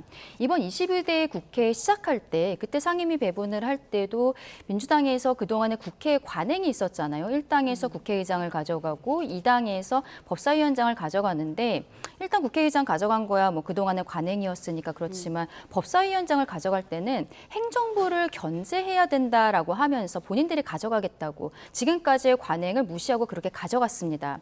그런데 이제는 어떻게 보면 행정부가 민주당 쪽이니까 민주당의 논리대로라고 해도 국민의힘으로 넘기는 게 맞았던 거예요. 그리고 이번에 법사위원장 자리에 대해서 이야기를 하면서 국민의 입장에서는 국방위, 외통위 그리고 정보위 여기에 위원장 자리도 넘겨주겠다. 법사위원장만이라도 달라라고 이야기를 했습니다. 그렇게 이야기를 하는 거는 법률안에 대해서 제어할 수 있는 방법은 크게 보면 한 2가지 정도가 있는데 국회 밖에서는 대통령의 제2요구권이 있고 그리고 국회 내에서는 법사위에서 제재할 수 있는 이런 권한들이 있는 거거든요. 그런데 지금 국회에서 거대 여당이 어떠한 법안을 발의를 하던지 간에 법사위 통과하고 그리고 대통령은 제2요구권을 행사하지 않을 것이기 때문에 모든 것을 여당의 입맛대로 법으로서 처리를 한 것입니다. 그러면은 협치라든지 저희 국민의힘 같은 경우에는 아무것도 할 수 있는 게 없는 거죠.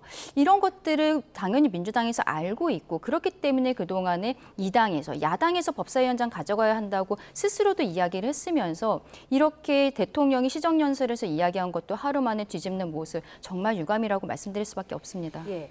그런가 하면 이재명 대통령의 첫 번째 시정연설, 연설 후에는 야당 의원들과 일일이 악수해서 눈길을 끌기도 했죠. 그 이후에 어떤 얘기들이 나왔을까요? 화면으로 만나보시죠.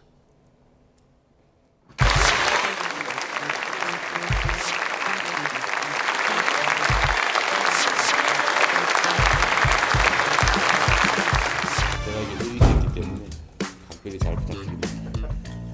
우리 국민의힘 의원들은 반응이 없는데 이러면 좀 쑥스러우니까 우리 야당 의원님들께서도 필요한 예산 항목이 있거나 삭감에 주력하시겠지만 추가할 게 있으시다면 언제든지 의견을 내주시기를 부탁드립니다. 우리 국민의힘 의원님들 어려운 자리 함께 해 주신 점에 대해서 진심으로 감사하게 생각합니다.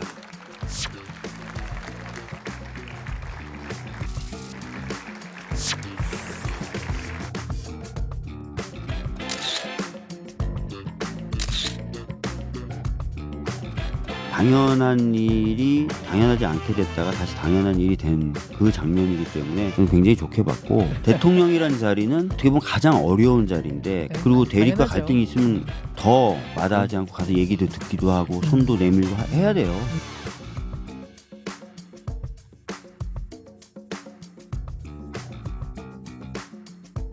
어제 있었던 이재명 대통령의 시정연설에는 좋은 말씀들이 상당히 많이 있었습니다. 구호는 상당히 좋았는데 중요한 것은 말이 아니라 행동이라고 생각합니다.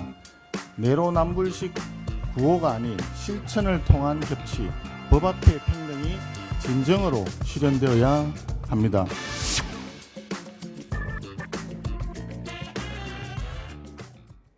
네, 어제 이재명 대통령 첫 시정연설에서 보통 야당 의원들과 악수하는 장면이 가장 인상적이다 이런 네. 분석들이 많았는데 우원식 국회의장은 의장석에서 바라보기 참 좋았더라 이러면서 네. 사진 2장을 공개하기도 했어요. 네.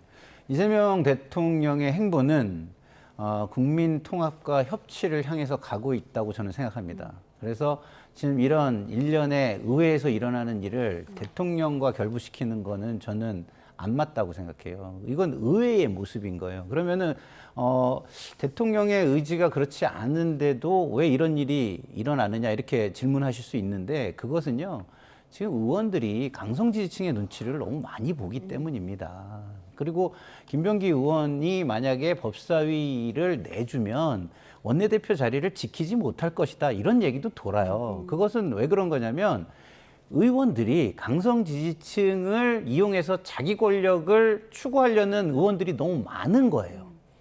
그런 사람들이 그 강성 지지층의 입맛에 맞게 하기 위해서 김병기 원내대표를 공격할 것이다. 그러면 공격하게 되면 김병기 원내대표는 그 자리조차도 지키기 어려울 것이다. 이런 얘기가 많거든요. 이런 환경 때문에 이루어지는 거지 대통령이 법사위원장을 내주지 않았으면 이렇게 생각하시는 거는 전 아니라고 봐요. 오히려 대통령께서는 그런 것들을 조금 더 실천하는 모습들을 가져가기를 원할 겁니다. 지금 얼마나 국정 초기에 국정 운영에 탄력이 붙고 있습니까? 그런 것들이 국민 지지로 더 이어지려면 이런 모습, 좀 약간 권력이 절제하는 듯한 굉장히 좀 좋은 모습 이런 거를 보여주는 게 훨씬 좋거든요. 그래서 저는 오히려 대통령께서는 법사위원장 같은 거는 오히려 좀 내줘도 된다 이렇게 생각하실 거라고 저는 생각하고요. 그리고 저렇게 실제로 행보들을 봐도 지금 여야 대표들을 빨리 불러가지고 만나고 우상호 수석으로 하여금 웬만한 것들은 또 설명하게 하고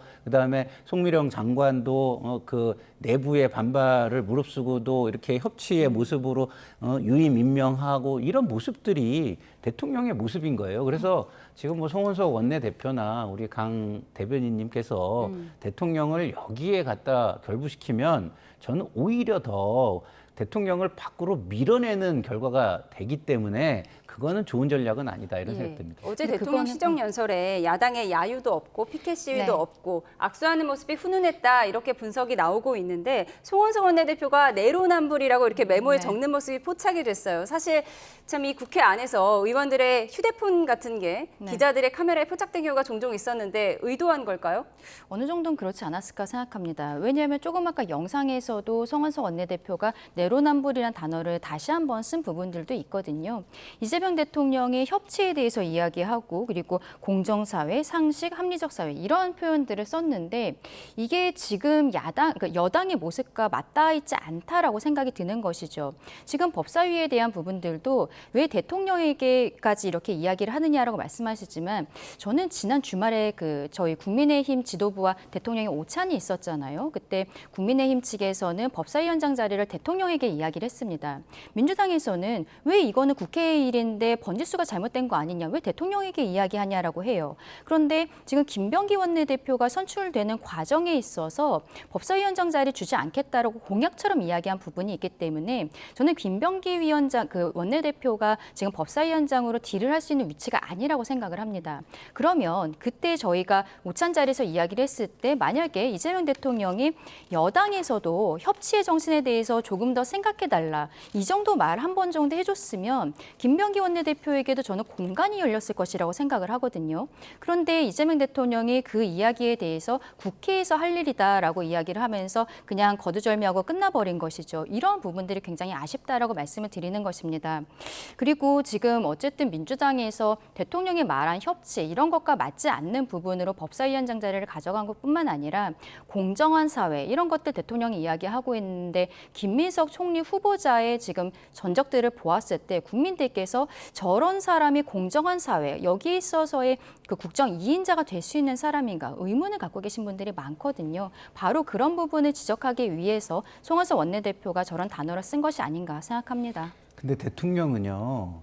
자신들의 지지층의 갈등도 생각을 해야 돼요. 지금 국정 초기 동력이 붙는 상황에서 그 강성 지지층을 또 자극해가지고 내부의 갈등이 생긴다면 이 탄력을 잃을 수도 있잖아요. 그러면 어떻게 속 시원하게 한 방에 모든 것을 해결하는 쪽으로 대통령이 모든 걸 할 수 있는 게 아닙니다. 그런 제스처를 보여줌으로써 당도 따라오게끔 자연스럽게 흘러가게 하는 것이지 어떻게 대통령이 정당에다가 이래라 저래라 이렇게 하면 그건 맞지도 않고요. 그걸 원하는 것도 옳은 방법은 아니다. 이런 말씀을 드립니다. 그런데 어제 시정연설에서는 유독 두 사람이 눈에 띄었습니다. 서로 찐명이라며 당대표 경쟁을 벌이고 있는 박찬대 의원과 정청래 의원 화면으로 만나보시죠. 네, 박찬대, 정청래 두 후보 중 누구와 악수를 먼저 해야 하나 이 대통령이 고민을 하는 듯 했는데요. 두 후보가 먼저 손을 맞잡게 한 뒤에 대통령이 손을 얹으며 훈훈하게 마무리를 했습니다. 하지만 이후 상황은 달랐습니다. 시정연설이 종료된 후 11시 20분쯤 박찬대 의원이 페이스북에 이재명 대통령께서 가장 먼저 인사한 사람은? 이라고 물으며 박찬대 TV 유튜브 영상을 링크했는데요. 박찬대 의원이 추미애 의원 등 동료들과 함께 본회의장 입구 앞에서 기다리고 있던 바로 이 장면입니다. 그런데 가장 먼저라는 이 표현에 반박이라도 하듯 정청래 의원이 3시간쯤 뒤에 이 영상을 올렸는데요. 이재명 대통령이 차에서 내려 국회의사당 안으로 들어서는 순간 문 앞에 서 있던 정청래 의원이 90도 인사를 하고 환담을 나눕니다.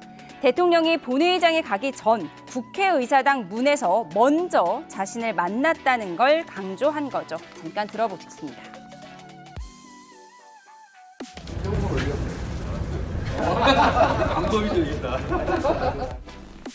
네, 이에 질세라 박찬대 의원, 오늘은 지난 2022년 대선에서 이재명 대통령도 지지를 호소한 적 있는 여성 전용 온라인 카페 회원들에게 메시지를 보냈습니다. 잼씨를 지킬 찬씨 왔대라는 제목의 쇼츠 영상에서 볼하트를 날리고 있죠. 잼씨는 이재명 대통령의 이름과 여성시대를 합쳐 이 대통령의 지지자들이 만든 별명으로 알려져 있다고 합니다. 네, 누가 먼저 인사를 했느냐, 결국 경쟁이 아름답기는 힘든 것 같습니다. 그렇죠. 그리고 좀 유치하잖아요. 저는 이러지 않았으면 좋겠어요. 집권 여당입니다. 집권 여당이면 지지층도 중요하지만 지지층 외의 국민들도 함께 책임지려는 모습을 보여주는 게 좋고 그런 것들을 누가 잘할 수 있는지를 경쟁하는 게 맞지. 아, 내가 아부 좀 더 잘해. 이걸 보여주는 경쟁이 어떻게 이게 집권 여당 대표의 경쟁이 될 수가 있습니까? 예. 그래서 그런 부분에서는 좀 아쉽다는 생각이 들고요. 이미 이재명 대통령은 여기에 별로 개입하고 싶지 않다라는 거를 사실상 표명한 거잖아요. 네. 근데 왜 끌어들여가지고 오히려 당원들을 더 갈등할 요소를 만들어 자꾸 가시는지 저는 이해가 되지 않습니다. 왜 자꾸 대통령을 끌어들이냐라고 했는데 아무래도 명심 경쟁이다 보니까 이런 것 같습니다. 그렇죠. 원내대표 선거 때도 똑같은 상황이었으니까요. 그때도 김병기 후보, 서영교 후보 두 분이 다 찐명이다 이런 것들이 선거 캠페인이었었는데 이번에 8월 2일에 되는 전당대회 과정에 있어서도 아마 당대표도 똑같이 그런 형태로 나갈 것이라고 생각을 합니다. 근데 누가 봐도 사실 이재명 대통령과 굉장히 가까운 분들인데 최근에는 뭐 정청래 의원이 과거에 했었던 발언들이 소환되면서 왕수박 아니냐 뭐 이런 이야기들이 나오는 게 정말로 저희 입장에서 보기에도 의아하다라는 생각이 드는데 글쎄요. 저희 국민의 입장에서는 어쨌든 당정 간의 수직적 관계가 저희가 정리가 되지 않았었기 때문에 윤석열 전 대통령이 비상계엄을 선포할 때 저희에게서는 아무런 그 힘을 쓸 수가 없었던 부분들 굉장히 반성을 하고 있습니다. 근데 지금 민주당이 보여주고 있는 것도 어느 당대표가 되든지 간에 과연 당정이 수평하게 함께 나갈 수 있는 것인지 좀 뭐랄까요 걱정이 되는 부분들이 있어요. 아마 근데 민주당 안에서도 그런 생각들을 좀 하게 되지 않을까 생각합니다. 누가 먼저 대통령과 인사를 했을까 당대표 경쟁자들의 이야기까지 들어봤습니다. 지금까지 김상일 정치평론가 강전의 국민의힘 대변인과 함께했습니다. 고맙습니다.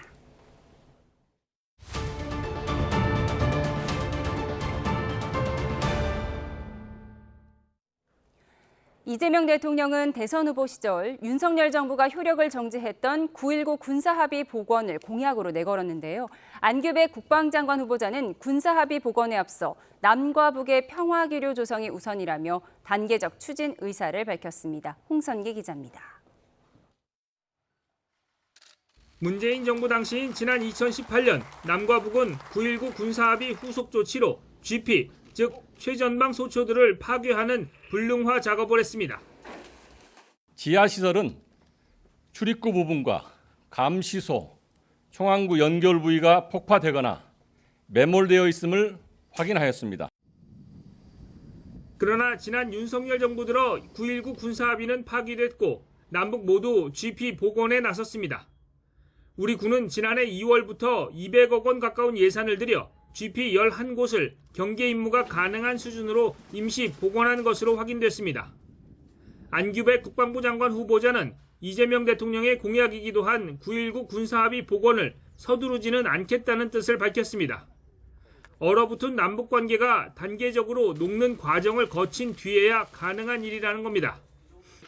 먼저 문화와 예술이 서로 간에 접합을 해서 그 이후에 군사적 문제까지 해결되지 않겠습니까? 저는 먼저 민간적인 차원에서부터 서로가 교류가 있고 그리고 9.19 군사 문제도 다시 복원을 해서 안 후보자는 무엇보다도 군 내부적으로 비상계엄 과정에서 추락한 사기를 회복하는 것을 최우선 과제로 꼽았습니다.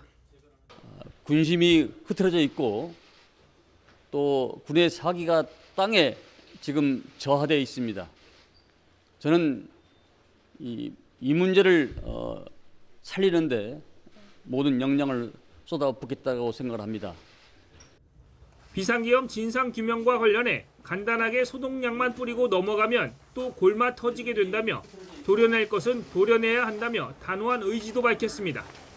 그러면서 신상필벌의 원칙에 따라 잘한 사람에게는 상을 주고 잘못한 사람은 죗값을 치르게 하겠다고 말해 강도 높은 진상규명과 쇄신을 예고했습니다. YTN 홍성기입니다. 네, 조금 전인 오늘 오후 4시 오징어 게임의 마지막 시즌이 전 세계에 공개가 됐습니다. 한국 드라마의 역사를 새로 쓴 오징어 게임 시리즈는 4년간의 대장정의 마침표를 찍게 됐는데요. 취재기자 연결해서 자세한 내용 들어보겠습니다. 김승환 기자, 기다리는 분들이 많을 것 같은데요. 어떤 내용입니까? 네, 오늘 오후 4시 오징어 게임 시즌3의 전편 6개 에피소드가 모두 공개됐습니다. 다양한 게임과 빠른 전개, 반전을 통한 장르적 재미를 기대했던 팬들에게는 이번 마지막 시즌은 다소 무겁게 다가올 수도 있을 것 같습니다. 인간성에 대한 논쟁이나 다수결을 통한 결정 등 묵직한 주제를 부각했기 때문인데요. 다양한 인간 군상의 묘사를 통해 우리 사회를 비춰보고 더 나은 세상을 만들지에 대한 질문을 던지는 데 중점을 뒀습니다. 후기의 자본주의 사회에서 벌어지고 있는 많은 이 부작용들이 과도한 경쟁과 인간의 욕망에 대한 끊임없는 자극이라든가 거기에 의해서 이어지는 어떤 좌절감, 패배감 같은 것들 이런 것들 속에서 과연 우리 인간은 조금 더 나은 미래를 만들어낼 수 있을까? 시즌 1과 2가 넷플릭스 역대 가장 인기 있는 시리즈 1위와 3위를 기록했고 가장 성공한 K 콘텐츠로 이름을 떨쳤던 만큼 시즌 3에 대한 글로벌 관심도 대단한데요. 이번 시즌도 얼마나 인기를 끌지 또 어떤 점이 화제가 될지도 관심입니다. 이런 가운데 내일 저녁 7시 반에는 서울광장과 광화문 일대에서 시즌 피날레를 기념하는 대규모 거리 퍼레이드가 펼쳐집니다. 영희, 핑크가드 같이 오징어 게임의 상징적인 아이콘들이 대거 등장해서 시민들과 만나고요. 저녁 8시 반에는 서울광장에서 황동혁 감독과 배우 이정재, 이병헌 등 오징어 게임 시리즈 주역들이 모두 참석하는 팬 이벤트가 열립니다. 지금까지 문화산업부에서 YTN 김승환입니다. 지하 주차장을 통한 비공개 출석을 허용해달라는 윤석열 전 대통령 요구에 내란 특검은 청사 현관을 통과하지 않으면 출석으로 보지 않겠다며 강경한 입장을 재확인했습니다. 네, 김건희 여사도 휠체어를 타고 조금 전에 퇴원을 했는데요. 병원에서는 이 퇴원을 돕는 윤 전 대통령의 모습이 포착되기도 했습니다. 취재기자 연결해 보겠습니다. 우종훈 기자. 네, 내란 특검 사무실이 있는 서울 고등검찰청입니다.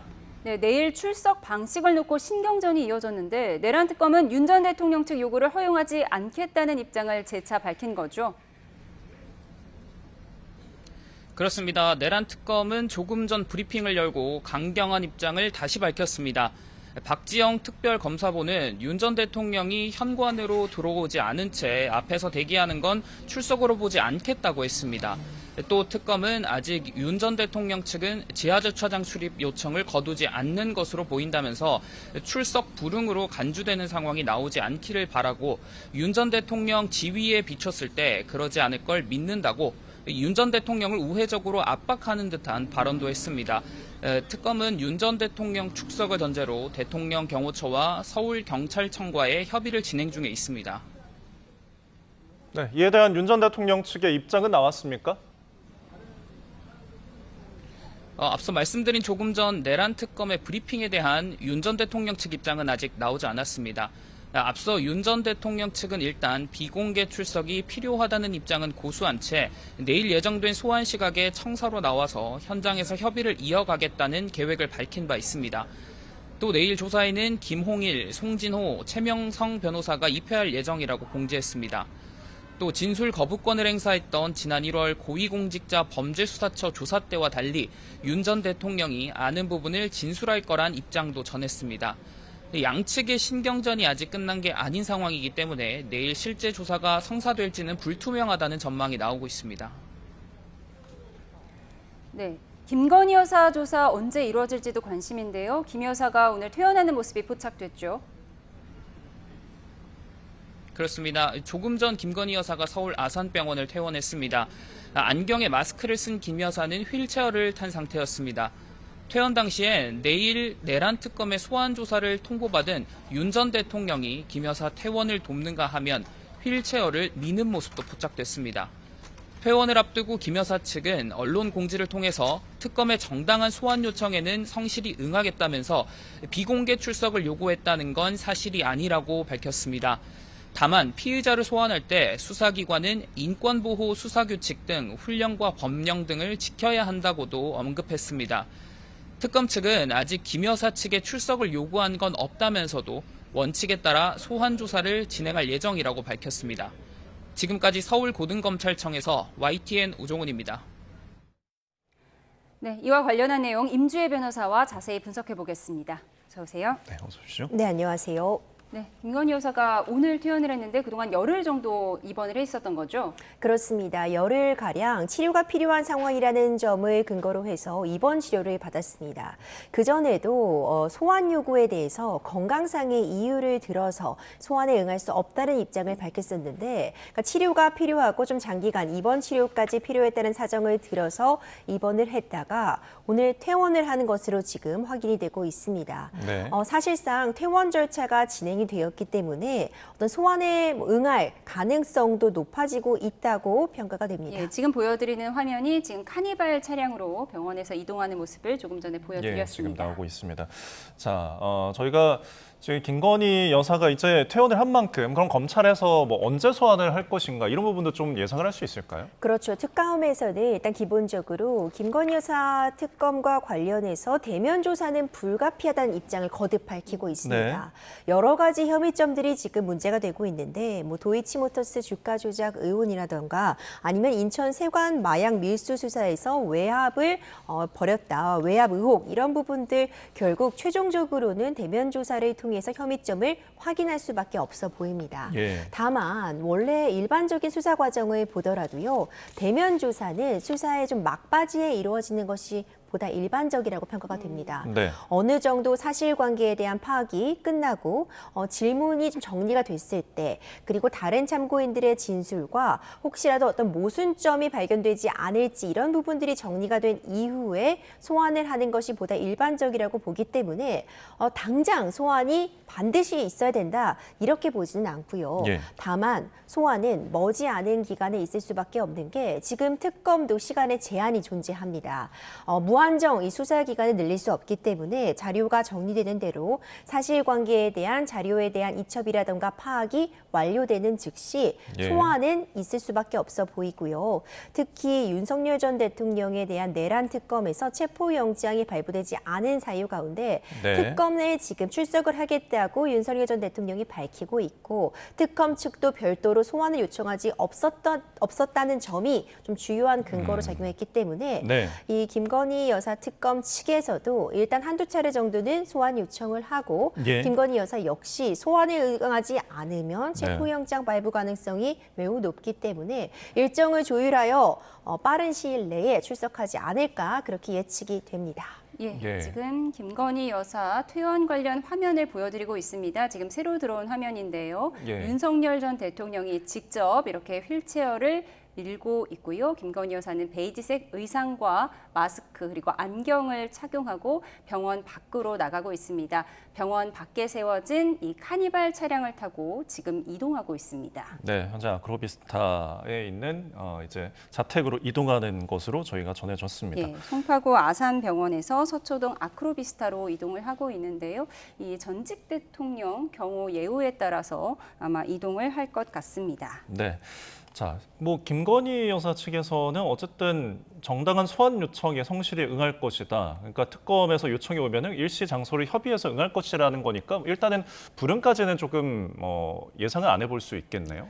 그렇죠. 사실 이 부분도요. 만약 소환에 응하지 않겠다고 공식적으로 입장을 밝힌다거나 네. 아니면 당장은 조사가 어렵다라는 취지의 발언을 한다면 사실상 특검 입장에서는 또다시 체포영장 카드를 꺼내들 확률이 매우 높아 보입니다. 네. 그렇기 때문에 일단 기본적으로 지금 진행될 수사에는 적극적으로 임하겠다는 그런 의지를 밝힌 이상 어떤 강제적인 조치로 나아가기 어려운 측면도 있거든요. 네. 일단 적극적으로 특검의 수사에는 임하겠다. 적어도 특검에서 정상적인 범위로서 적법한 절차에 따라서 요청을 한다면 응하겠다는 입장은 거듭 밝히고 있는 만큼 예. 앞으로 소환 요구가 있을 때 어떤 방식으로 응대할지 조금 더 지켜볼 필요성 있어 보입니다. 예, 지금 김건희 특검이 수사 대상이 16개로 그 3개 특검 가운데 가장 많잖아요. 뭐 사건별로 수사팀을 쪼개야 할 정도라고 하던데요. 지금은 이제 기존 수사팀에서 자료를 이관받는 단계인 거죠? 그렇습니다.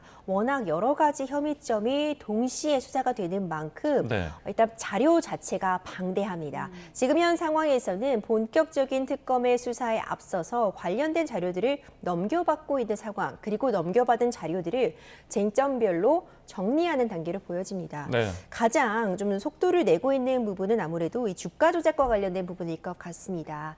이 도이치모터스 주가 조작 의혹과 관련해서 그러니까 재수사 명령이 떨어졌었고 그에 따라서 재수사가 진행되는 와중에 새로 통화 내역 같은 부분들이 확인이 됐습니다. 예. 그 통화 내용을 보자면 어떤 주가 조작 혐의점을 인정받을 만한 그런 내용들이 포함되어 있는 것으로 알려져 있어서 아마도 특검에서는 이 부분에 대해서 좀 더 속도를 먼저 내지 않을까 예측이 되고 있습니다. 알겠습니다. 예. 자, 저희가 이제 김건희 여사의 퇴원과 관련해서 또 앞으로의 어떤 수사, 소환이나 관련해서 그 내용들을 좀 짚어봤습니다. 자, 저희가 이제 모습에도 윤석열 전 대통령이 이제 보였습니다만은 내일 이제 출석을 앞두고 있잖아요. 근데 지금 이 출석 방식을 두고서 굉장히 신경전인데 결국은 지하주차장을 고집하고 있어요. 이게 왜 그런 걸까요? 그렇습니다. 일단 애초에 9시냐 10시냐를 놓고도 좀 신경전을 벌이는 모습이 보였습니다. 네. 그러니까 특검 측에서는 9시까지 출석을 하라고 했고 윤석열 전 대통령 측에서는 10시에 출석을 하겠다 했습니다. 근데 이 부분은 사실 9시냐 10시냐가 그렇게 중요한 부분은 아니었던 것 같아요. 네. 일반적으로 업무 시간 범위 내에 물론 주말이긴 하지만 이 시간 자체는 일단 특검 측에서 받아들여줬습니다. 하지만 지금 협의점을 못 찾고 있는 부분이 그러니까 포토라인 앞에 설 것인가 말 것인가 그러니까 공개적으로 출석을 할 것인가 아니면 지하 주차장을 통해 비공개 출석을 할 것인가 이 부분이 좀 쟁점이 되고 있는데요. 예. 특검 측에서는 원칙대로 하겠다. 지하 주차장 이용을 허용할 수 없고 이미 공개적으로 내란죄 형사재판 공판 기일에 출석을 하고 있는데 굳이 비공개 출석을 요구하는 건 일종의 신경정을 벌이기 위한 것에 불과하다. 네. 원칙적으로 공개석상으로 출석하라는 입장을 거듭 강조하고 있고요. 이에 반해서 윤석열 전 대통령 측에서는 안정상의 이유도 하나로 들고 있을 것이고 이제 그보다도 기본적으로 이런 피의자로서 출석을 할 때 조사를 받을 때는 비공개로 출석을 하는 게 원칙인데 이렇게 다시 한번 포토라인 앞에 서도록 하는 것은 공개적으로 망신을 주기 위한 의도가 있는 것이다 라고 지금 맞서고 있거든요. 하지만 이미 윤석열 전 대통령 측에서는 체포영장 기각 사유에서도 나왔듯이 출석을 하겠다. 특검 측의 조사에는 임하겠다고 밝히고 있는 만큼 출석을 하지 않을 가능성은 사실 매우 낮다고 보여지고요. 예. 출석을 하게 된다면 내일 지하 주차장 출입까지를 기다리면서 어떤 대치 상황을 벌일 가능성도 점쳐지고 있지만 그렇다면 정상적인 출석으로 인정이 되지 않을 가능성이 매우 높습니다. 네. 그 앞까지만 간 걸 가지고 출석을 했다고 보기는 어렵고 결국 조사실에 들어가서 유의미한 조사가 진행될 수 있을 때 예. 변호인들의 입회하에 질문을 받고 그에 대한 답변을 할 때 이것을 사실 조사라고 우리가 문맥상으로도 이해가 가능하기 때문에 네. 만약 들어가지 않고 대치 상황을 벌인다면 그때는 특검 측이 지금 얘기하고 있는 것처럼 이것은 제대로 출석한 것이 아니다. 체포영장 발부 사유가 또다시 발생하고 있다. 이런 또 빌미를 제공할 수 있어서 이 부분은 윤석열 전 대통령 측에서도 변호인단과 다시 한번 의견을 좀 조율하고 있지 않을까 싶습니다. 예, 그러니까 윤석열 전 대통령이 내일 고검까지는 가는데 지하 주차장 앞에서 문을 열어달라 이렇게 기싸움을 벌일 때를 대비해서 이제 특검보가 이건 안 된다고 강경한 입장을 밝힌 것 같은데 이런 입장도 전해졌습니다. 지하 주차장 출입 통로에 별도의 차단막을 설치할 예정이라고 합니다. 지하 출입을 원천 봉쇄하겠다 뭐 이런 의미인가요? 그렇죠. 그렇게 읽혀집니다. 그러니까 지하로 들어갈 수 없게 차단을 해두고 원칙적으로 다른 전직 대통령과 마찬가지로 입구를 통해 들어와라 이런 입장을 거듭 강조하고 있는 것으로 보여지는데요. 지하 주차장 이용을 요구할 때는 일단 여러 가지 이유는 있을 수 있습니다. 기본적으로 어떤 피의자의 방어권 행사, 이 방어권 행사 측면에서 비공개로 조사를 받을 그럴 실익이 있다라는 측면도 있을 것이고 네. 그보다도 사실 원칙적으로 중요한 부분은 어떤 안전상의 이유를 들 수 있거든요. 만약 어떤 경호의 어려움이라던가 예. 이 윤석열 전 대통령의 안전뿐만 아니라 많은 시민들이 모여서 이 시민들의 안전이 위협될 때 이럴 때는 비공개로의 전환을 생각해 볼 수 있겠지만 사실상 애초에 내란죄 형사재판에서 1차, 2차 공판 정도에는 지하주차장 출입을 허용했다가 그 이후에는 지금 지하주차장을 통하지 않고 정상적으로 이제 지상을 통해서 출입을 하고 포토라인은 세워지고 이미 언론에 노출이 되어 있거든요. 네. 이렇게 이미 언론에 공개가 되어서 재판을 받고 있는 가운데 이 소환 조사에 응하는 그 모습이 공개되냐 마냐가 그렇게 중요할 것인가 내지는 이것을 계속 고집하다가는 오히려 어떤 수사 과정에 있어서 적극적으로 임하고 있지 않다는 인상도 줄 수 있기 때문에 예. 좀 더 전략적으로 판단할 필요성이 있어 보입니다. 네. 지금 이제 앞서서 한 번 체포영장을 청구를 했다가 기각이 되고 그다음에 이제 소환을 했는데 만약에 이번에 정말 그 요구가 안 받아들여져서 출석을 하지 않는다면 바로 체포영장을 또 청구할까요? 바로 청구는 하지 않을 가능성도 있어 보입니다. 예. 이미 기본적으로 체포영장 발부가 되지 않으면서 예. 재판부에서 가장 주요하게 들고 있었던 사유가 윤석열 전 대통령 측에서 지금 수사에 협조하겠다고 밝히고 있는 점이 근거였거든요. 바로 체포영장 발부 같은 다음 카드를 생각하기보다는 예. 뭐 한 차례 정도 더 협의를 한다거나 네. 소환 조사를 요청할 가능성은 있어 보이는데 이것이 여러 차례 반복될 수는 없어 보입니다.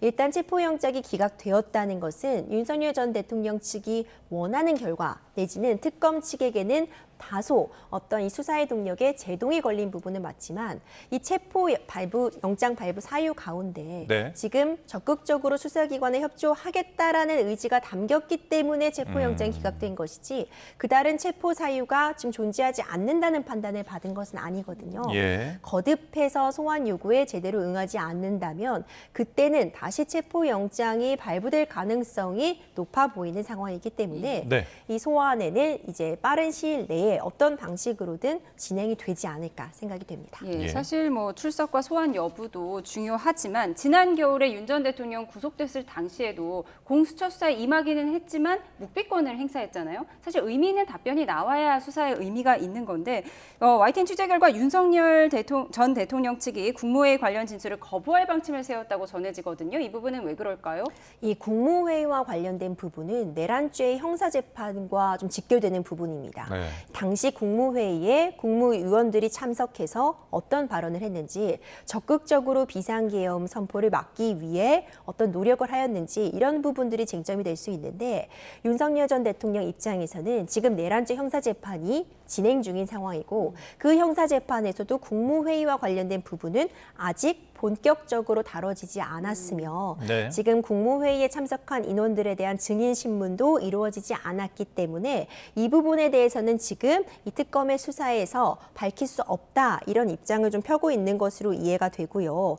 특검에서 이제 국무회의와 관련된 질문을 하는 것은 아마도 이제 국무회의에 참석한 인원 가운데 아직 기소가 되지 않은 그런 인원들 가운데서 추가적으로 기소할 만한 인원들을 찾아내기 위해서 네. 이런 질문을 하는 것이 아니냐라는 그런 이야기를 지금 윤석열 전 대통령 측에서는 제기를 하고 있거든요. 예. 일단 내란죄 형사재판에서 국무회의와 관련된 부분이 본격적으로 다뤄지지 않은 시점에서 지금 특검에서 밝히는 것이 부적절하다는 판단을 한 것 같습니다. 예. 다만 이전과 좀 다른 상황은 있어요.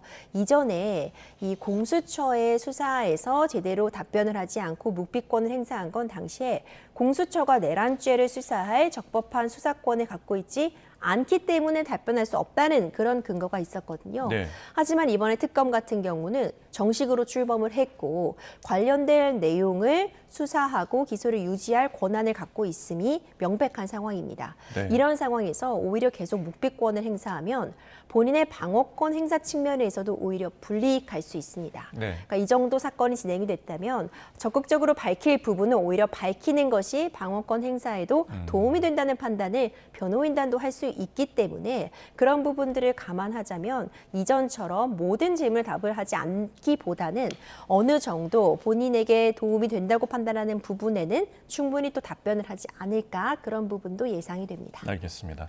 이 내란 특검에서는 결국 이제 내란 혐의와 관련돼서 그리고 더 많은 이제 혐의들도 다뤄질 것으로 보이는데 뭐 체포영장 집행 저지나 비화폰 정보 삭제 지시 같은 어떤 증거인멸 그리고 특수공무집행 방해, 외환죄까지도 거론되고 있단 말이죠. 지금 많은 혐의가 있는데 그 조사를 하기 위해서 시간은 또 제한적이잖아요. 그게 내일 또 이루어질지도 궁금한데요. 그렇죠. 사실상 워낙 여러 가지 혐의점들이 지금 문제가 되고 있기 때문에 그러니까 하루 만에 조사를 모두 마치긴 어려워 보입니다. 네. 그러니까 특검 측에서도 여러 차례 대면 조사가 필요하다는 입장을 펴고 있는데 윤석열 전 대통령 입장에서는 여러 차례 대면 조사가 필요하면 그때마다 이렇게 출석을 해야 되고 네. 또 이렇게 공개적으로 출석을 하게 되는 것 자체를 부담스러워한다면 아마도 한 번에 출석을 했을 때 야간 조사까지 동의를 해서 최대한 많은 부분, 그러니까 출석을 해야 되는 일수를 좀 줄이는 노력을 할 가능성도 있어 보이고요. 예. 특검 입장에서는 내일 하루의 조사가 모두 끝날 것이다라고 보기는 불가능해 보이고 최소한 몇 차례 정도는 더 소환을 요구할 가능성이 높아 보입니다. 예, 알겠습니다. 자, 지금까지 임주혜 변호사와 함께 이야기 나눠봤습니다. 오늘 말씀 고맙습니다. 고맙습니다.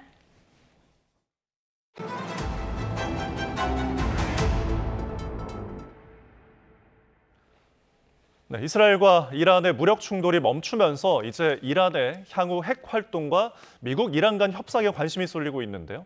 트럼프 미 행정부가 이란을 협상 테이블로 끌어들이려는 방법을 고심하는 가운데 이란은 현재로서는 미국 측을 만날 계획이 없다고 밝혔습니다. 중동 현지에 나가 있는 특파원 연결해 보겠습니다. 조수연 특파원. 네, 요르단 암만입니다.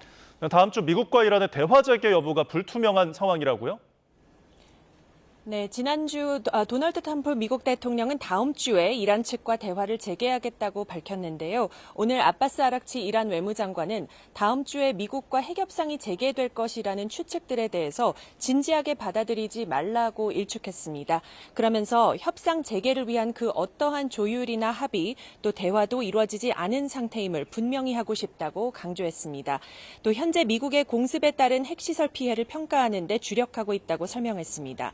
트럼프 행정부는 이란을 협상 테이블로 다시 불러들이기 위한 각종 당근책을 논의하고 있는 것으로 알려졌습니다. CNN은 미 정부 당국자들을 인용해 스티브 위트코프 중동 특사가 아랍 동맹국들과 만나 이란의 우라늄 농축을 수반하지 않는 민간용 핵 프로그램 구축을 위해 27조에서 40조 원 규모의 투자를 하는 방안 등을 논의했다고 보도했습니다. 다만 미국은 이러한 투자 비용을 직접 부담할 의향은 없고 아랍국들이 부담해야 한다는 입장인 것으로 전해졌습니다. 또 이란에 대한 일부 제재를 해제하고 약 8조 원 규모의 해외 동결 자금에 이란 정부가 접근할 수 있도록 하는 방안도 논의됐다고 CNN은 전했습니다. 미국 측은 이러한 제안들은 아직 모두 초기 단계의 아이디어 수준이고 이란이 자체적인 우라늄 농축 역량을 보유해서는 안 된다는 것만큼은 양보할 수 없는 전제 조건이라고 강조했습니다. 협상 전방이 불투명한 가운데 미국과 이란은 서로를 자극하는 발언을 이어가고 있습니다. 알리 하메네이 이란 최고 지도자는 승리를 주장하면서 미국이 이번 공습으로 아무것도 이루지 못했다고 깎아내렸는데요. 이에 캐롤라인 레빗 백악관 대변인은 하메네이가 체면을 지키려는 것으로 보인다면서 이란에 대한 공습은 미국 역사상 가장 비밀스럽고 성공적인 작전으로 꼽힌다고 강조했습니다. 지금까지 요르단 암만에서 YTN 조수연입니다. 산책을 하면서 쓰레기를 줍는 환경보호 활동, 이른바 플로깅이 일본 스시마 해변에서 펼쳐졌습니다. 한일 국교 정상화 60주년을 기념해 일본 역사기행에 나선 신한대 학생 200여 명이 이 활동에 동참했습니다. 최명신 기자입니다. 부산에서 직선거리 50km, 100km 1시간 반이면 닿는 일본 스시마입니다. 섬 중앙부에 있는 카스미 해안이 이른 아침부터 장갑을 끼고 자루를 든 사람들로 북적입니다. 부지런히 몸을 숙여 쓰레기를 담습니다. 캔커피를 비롯해 갖가지 식재료와 세제 용기까지 한국어 상표가 선명합니다. 대부분 한국에서 해류를 따라 떠내려온 겁니다. 스시마 해변에선 매년 4,500톤 정도의 쓰레기가 수거되는데요.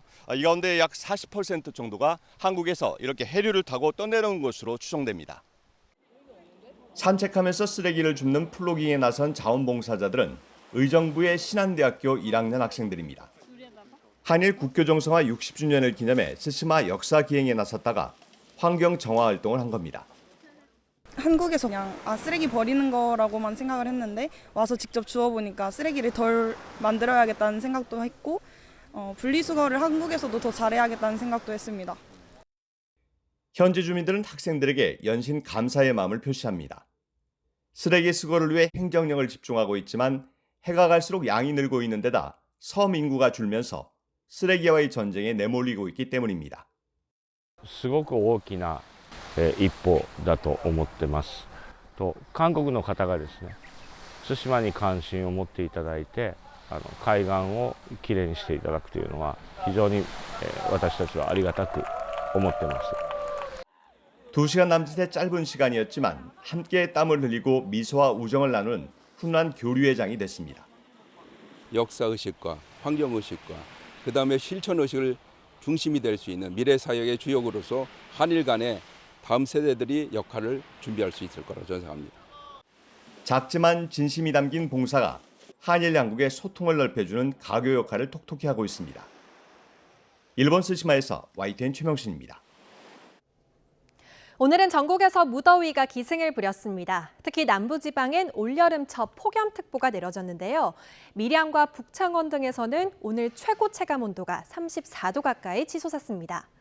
주말인 내일은 폭염특보가 확대 강화될 것으로 보입니다. 한낮에 서울 28도, 광주 31도, 대구는 34도까지 치솟겠고요. 산발적인 비로 불쾌감이 심하겠습니다. 또 밤사이에도 열기가 식지 못하면서 대부분 지역에서 열대야 수준의 밤더위도 이어지겠습니다.